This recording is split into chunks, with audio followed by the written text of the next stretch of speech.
Can you see me? Can you hear me? I don't get any taller, but I can talk louder. Okay, so let's start.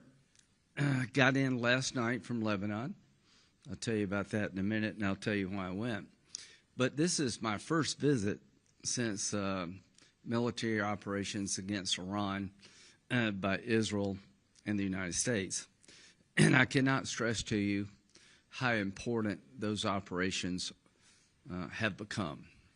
From an American point of view, participating in degrading the Iranian nuclear capability, I think, was an antidote to the problems we face by withdrawing from Afghanistan. I told President Trump, Afghanistan left a black mark on America. We were looked at as an unreliable ally. We got a chance now to change that narrative. The Iranian nuclear threat is great to our country, not just Israel and other allies. So President Trump's decision to join the fight, I think, was a bold decision, the right decision, and has done a lot of good to undo the damage caused by Afghanistan. The operation was militarily very successful. It did obliterate these nuclear sites and the conversion center, but the desire of the Ayatollah to have a nuclear weapon has not been obliterated. His capability has, so they need to be watched very closely. These operations, in my view, have reduced Iranian influence and capability in the region to an all-time low since 1979. So we have a moment here to act decisively to close the deal when it comes to Iranian influence on the region. Lebanon is a wonderful opportunity to change the region for the better and the future of the Lebanese people. What I saw in Lebanon was a government, an infant democracy, where the Sunnis, the Shias, and the Christians are trying to form a coherent vision for Lebanon. Last week, they announced through the government a decision to disarm Hezbollah. That is a giant step forward for the cause. If Hezbollah could be disarmed, then that would be a mighty blow to Iran, and I think it would open the doors to a brighter future for Lebanon. I told the Lebanese government, all sectors of the government, with a vibrant Hezbollah fully armed that can wreak havoc on the region, nobody's going to invest in your country. It would be hard to get any serious American support militarily or economically. Without Hezbollah being disarmed, your future is pretty bleak. With Hezbollah being disarmed and the Shias participating in politics in a normal fashion, the sky's the limit for Lebanon. You have a lot going for you. You have a very educated population. You have a very influential diaspora. There's two things to watch. The plan to disarm Lebanon, authored by the Lebanese military, comes out next week. I'm looking forward to reviewing that plan to see how practical it is. Also, there's a decision made to eliminate UNIFIL as a UN peacekeeping organization in the next 15 months. Now, that presents an opportunity for the Lebanese armed forces to replace a very ineffective UNIFIL and prove to not only the Lebanese people but Israel and others that Lebanon has capability did not possess before and will. So my hope is that Lebanon and Israel will start talking directly about how to make that transition from UNIFIL to Lebanese military control of that part of Lebanon. If we could pull this off, it's a big win for Israel to have a better partner on their border, and it's a huge statement by the world that we see a new Lebanon. The reason UNIFIL exists is that nobody back then believed Lebanon was capable of policing the South. It's going to take resources and a lot of commitment to build the Lebanese army to the point they can do this. If we cannot reach a peaceful disarmament solution for Hezbollah, then we need to look at Plan B. Plan B is disarming Hezbollah by military force. What's non-negotiable for me is their disarmament.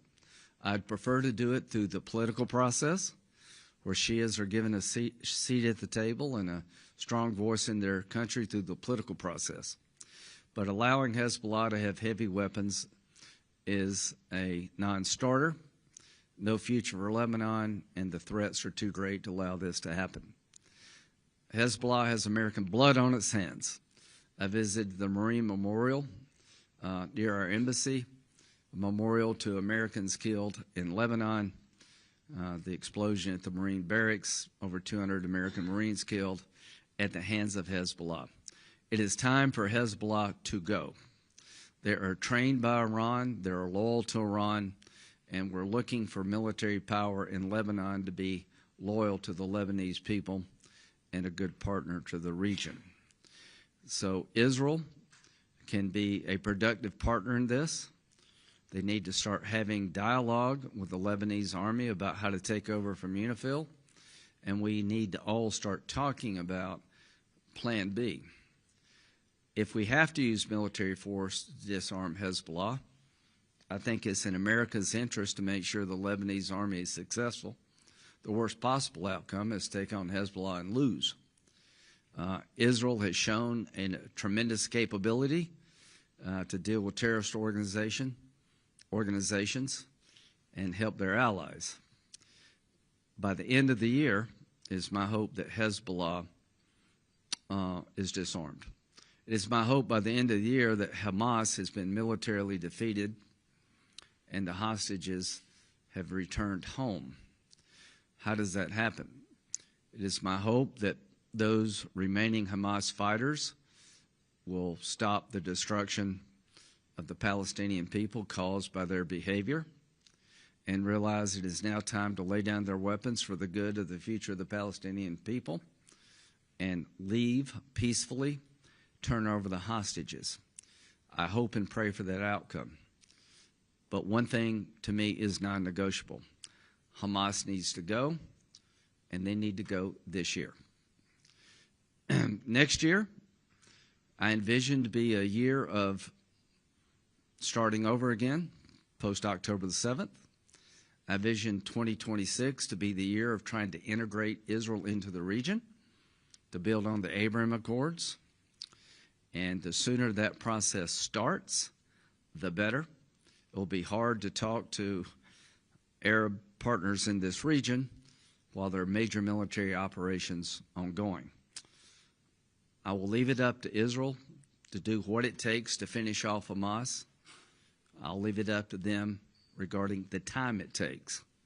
My observation is that 26 needs to be the year of having a day-after plan implemented in Gaza, a reformed West Bank, and talking about how to bring peace to the region and build on the Abraham Accords.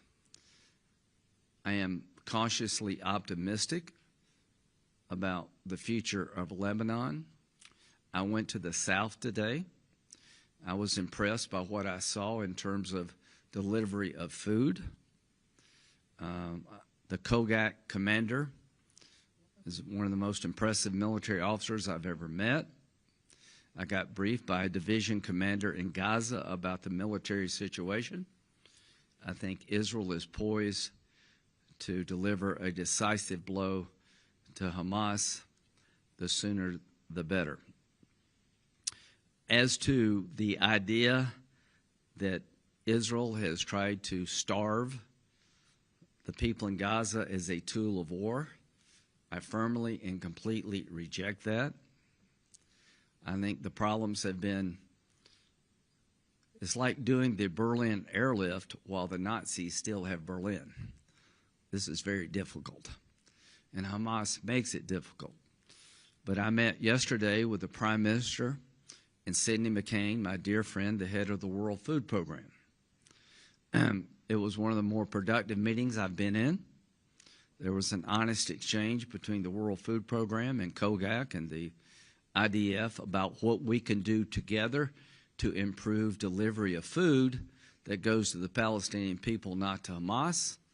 And I am very optimistic that that dialogue will result in more trucks going in, delivering aid to the right people. And I want to congratulate both parties for sitting down and having a very productive discussion. I think it's very important that the World Food Program participate in a responsible way. I think it's very important that the food go to the Palestinian people, not to Hamas. And I'm hoping that that dialogue that we had yesterday will result in more trucks going in under conditions that will that Israel can live with. So I want to thank both Cindy and Bibi for having that meeting, and I'm optimistic better days are ahead in terms of food delivery. So back home, President Trump has proven to be a great ally of the Israeli people. I think he's had your back. I hope that support for Israel continues to be bipartisan. I am worried about European leaders calling for a Palestinian state at this juncture. I think it emboldens Hamas. It makes the likelihood of getting the hostages back harder. I think it extends the military campaign. I think it's irresponsible to call for a Palestinian state when you have no idea who's in charge, what the boundaries would look like, where the capital would be. Are they still going to teach kill all the Jews? Will it be a demilitarized, or will it have an army? All of that is unanswered, and it has to be answered before you can have a realistic solution. So I will go back and tell President Trump that the operations in Iran not only were militarily successful, they've for the better changed the image of our country in the region, that continue to partner with Israel militarily is in our national security interest. Your success is our success, and we will see where all this goes. But I'm hoping that 2026 will be the year of dialogue and the year of confidence building, and a year that will lead to breakthroughs that were not even thought to be possible just a few years ago. Syria is very much of a problem. The United States has a policy of one Syria with a federalist types of system. I support that policy, but Syria has much to prove to me in the region before that can happen. I support lifting the sanctions, but I want conditions on sanctions relief with a snapback in case Syria doesn't perform. I want to congratulate our European partners today for imposing a snapback on the Iranian regime. That decision was required by Iran's behavior. What will I do next on Iran? I intend to take the legislation that I've drafted against Putin's Russia, putting tariffs on those countries who buy Russian oil and gas and do not help Ukraine, that if you do buy cheap Russian oil and gas, there'll be a tariff on your products coming into the United States. President Trump put a 50% tariff on India a couple of days ago. I want India, Brazil, and China to pick between Russian cheap gas and the American economy to drive Putin to the table. I'm going to take that same idea and apply it to Iran. Next year, I hope to have legislation, if not before next year, that would put a tariff on any country that buys Iranian oil and gas. Any products coming into America would be tariffed if you continue to prop up the Ayatollah by buying his oil and gas. Let's take some questions. Thank you.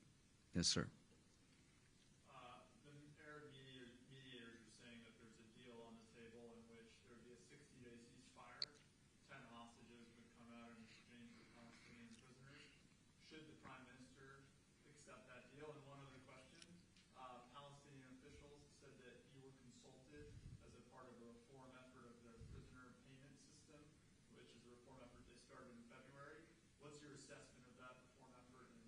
Well, Israel believes it's more talk than action. So I've talked to Israel about it. So I don't know if the good news that was given to me really holds up. As to how to get the hostages out, where you do it, all of them come out together, including the bodies of the fallen, I'll leave that up to Israel. That is a hard decision to make. You know, one thing you don't want to do is drag this thing out any more than you have to, but I'll leave that up to the Israeli government. I think President Trump is going to back Israel's decision no matter what they do. I certainly will too. If they want to do 2 phases, I will back them. If they want to insist on getting all the hostages out, I will back that decision. But my point to you and our friends in Israel, whatever decision you make, we need to have the vast majority of 26 to be about the day after. What about on the prisoner system, the PA's prisoner payment reform that was launched in February? What's your assessment? Yeah, but I don't know enough to tell you yet. Senator Graham, you mentioned this meeting between yourself, Netanyahu, and the head of... Yeah, Cindy McCain, WFP. Yeah, what was exactly... Well, I think they're going to talk about it. I'll let them speak for themselves, but I can tell you my impression of the meeting. 2 thumbs up. Cindy made the point that we're here to help feed people. We want to do it in a fashion that Israel feels comfortable with. We have certain guidelines we have to follow. I was impressed with the fact they provide aid packages to people who have IDs and names. And they actually ask the people, did you make it home? Did anybody take the aid away from you? I thought that was a good process to make sure that Hamas doesn't wind up with this food. Huh? No, they do that everywhere. I just didn't know it. So I think that dialogue about how the WFP works was really helpful. I think Israel wants to be able to work with the WFP. I think out of that meeting between Kogak and the people on the ground with the World Food Program here, that they've got a system that I think is going to increase food delivery. I was told before the war there was around 100 trucks a day going in to Gaza. There was indigenous food production. That has been pretty much dramatically reduced because of the war, and that 300 trucks a day, according to Israel and I think other people, meets the needs of Gaza and probably then some. You see in August a dramatic increase. I think after that meeting between the WFP and Israel, I think that will be sustainable. I went to GHF, is that the group? I saw what they do. They do about 60, 80 trucks a day. So